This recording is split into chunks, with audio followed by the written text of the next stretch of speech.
The previous tenant of my new flat left a survival guide. I think I'm going to need more than a guide.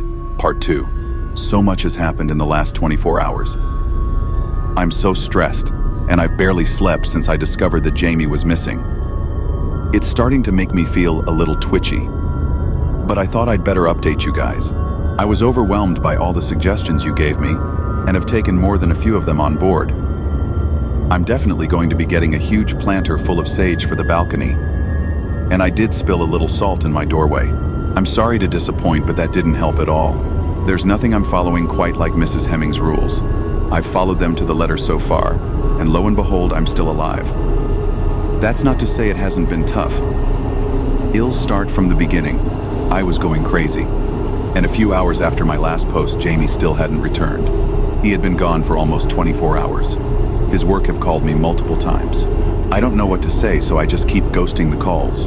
I was bang in the middle of the danger time when I decided checking the lift had to be my first step. But I wasn't going to break that rule. I waited. I waited desperately for 3.34 to come, and I'm ashamed to say that when it did, I remained paralyzed to our sofa for almost half an hour before I found the nerve to leave the flat. It was 4.02 when I finally reached the lift. The lift in this building is old and rickety. It hasn't been updated in a very long time, and has likely been here as long as the building.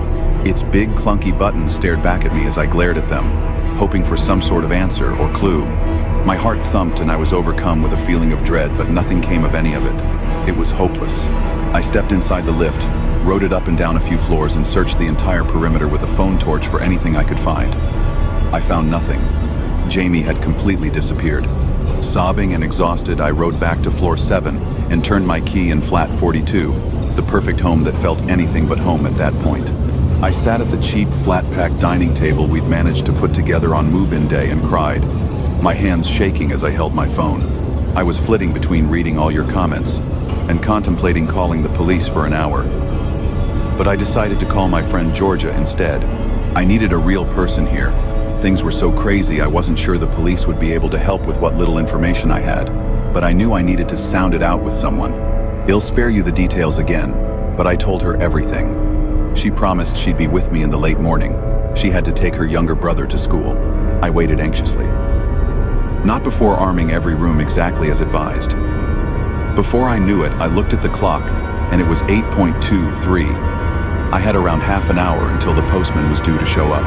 There was no way I was missing him today. I stood by the door looking vacantly at the wood, like someone in a film who was possessed. The exhaustion was really setting in, but Jamie was all I could think of. Pure adrenaline was keeping me standing. At 8.52, I opened the door. The next 2 minutes were the longest of my life, but when I saw him, a wave of relief swept my entire body. Right on cue, 8.54, the postman, Ian Flanders, stood in front of me, a smile that barely hid his concern covering his younger-than-expected face. He didn't look old enough to have been the postman for over 35 years, but I was too distracted by the answers that I needed from him to care. "You must be the new tenant," he stated, but in a way that it sounded like a question. I struggled with my answer, so I got straight to the point. "Mrs. Hemmings left me a note. She said to speak to you if... Can I come in, dear? I think we need to chat." I ushered Ian in, my hands still shaking as I flapped them in the direction of the sofa, gesturing for him to sit down. I shoved the now slightly crumpled note into his lap and waited. "I'm glad Prue still thinks that highly of me. I will miss that old girl," he said with a coy smile as he reached the end of the note. "Can you help me or not?" I had no time for his ego trip over a moved-on neighbor. "I can help, but I can't stop for long, so it'll have to be quick. I've walked these halls delivering the post for 40 years. I've seen it all, everything Prue's mentioned and more. What do you need to know?" he said. Ian was nothing like what I expected. The note made me feel like he was going to be a kindly old granddad-type figure, but I couldn't have been more wrong. Postman Ian spoke with a thick city accent and wore a heavy gold chain around his tattooed neck. He had dyed his graying hair boot polish black. His demeanor was thankfully non-threatening but extraordinarily cocky. He was the sort of man I imagined in a betting shop, rubbing his grubby hands on notes as he bragged over a win. He didn't ask as he lit a cigarette in my living room. I didn't question it. We would usually smoke outside, but I wasn't going to argue over technicalities. I grabbed a bowl for the ash and lit one too. Let's start with the things in the lift. My boyfriend is missing, and he took the lift at 3:15 over 24 hours ago. We hadn't got this note yet. I haven't heard from him since. I need to get him back." I barked at him as if the louder I spoke, the more I could influence his answer. But nothing prepared me for what he said. His skin turned pale, and his harsh-looking face became more sympathetic as he explained. "He's dead, love. Forget about him now. Only one person has ever come back from the lift at that time of night, and it was Prue herself.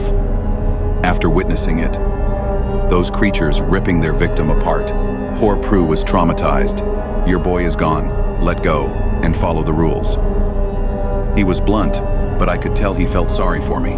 "There must be something I can do," I pleaded. "There are things I've heard to bring back those who are lost, but I've never seen solid proof they work. It would be irresponsible of me to tell you to do something that might get you killed too. It's nice here, honest. Just get over him and live the status quo. Sorry if I sound harsh, I don't mean to, but you seem like a decent young lady and I don't want to see you go too soon." I asked about what Mrs. Hemmings had seen in the lift, and if they were sure it happened to all who entered it. I refused to believe that Jamie was dead. There had to be something I could do, and if I knew what I was dealing with, I could be better prepared. It was awful what happened. I wasn't there, but this is what I was told. Little Lila was such a cute kid. She used to open the door and give me a tip when I delivered the post. She was Prue's granddaughter. Lila was her son's little girl. And that night, she was staying over for the first time. Prue finally felt confident that she could protect Lila from all the strange things that happen here. She was wrong. Little Lila had a problem with sleepwalking, and she took a trip into the hallway at 1:30 in the morning. Prue took a little too long to notice the sound she had heard was the front door, and by the time she reached the lift, she saw the creatures dragging Lila's limbs away from her body. She tried to fight them, even killed one, but she couldn't save the little girl. I was hysterical, imagining Jamie's fate. "What are the creatures? Have you ever actually seen them?" I asked. "No one really knows what they are, love. There's something to do with the building and all its quirks. No one's ever seen them elsewhere. We don't know where they came from, just that they're here. I've seen them a few times over the years, usually when new neighbors have left biscuits down for their cats and dogs, or haven't disposed of food waste properly. They're curious little creatures, mostly harmless out of the hours Prue warned you about, but if they're fed, they can become quite viscous looking for more food. That's why you have to bin all your scraps or hide them or pack them or whatever. Just don't leave them out and don't use the lift at those times and you're safe from the creatures. They're a little smaller than humans, but they're a similar shape. They come with grotesque rodent-like features and are far larger than any rodent could be. Like rodent children, I suppose. They have 2 sharp rows of teeth per jaw and are consistently hungry. When they eat, they crunch down in a violent and disgusting way, dripping spittle everywhere. Prue said she could hear her granddaughter's bones shatter in those jaws. He went pale at the thought of that, but continued. When they first arrived in the building, there were hundreds. It caused pandemonium amongst the residents.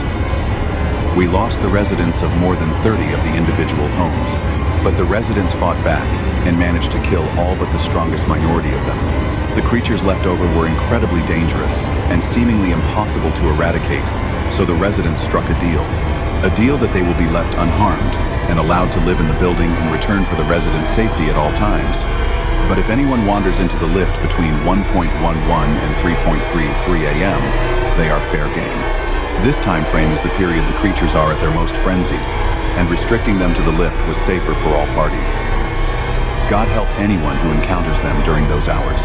They've been here ever since, claimed lots of unsuspecting people avoiding the stairs, but nothing like when they first arrived. A few got put down for not holding up their end of the bargain, but we haven't had an incident outside the lift in years. Count yourself lucky you missed that crisis. Everything here is pretty peaceful right now. I'm sorry about your boyfriend. I really have to go. I'm late for my round. He scrawled his phone number on a bit of paper and handed it to me. Emergencies? Only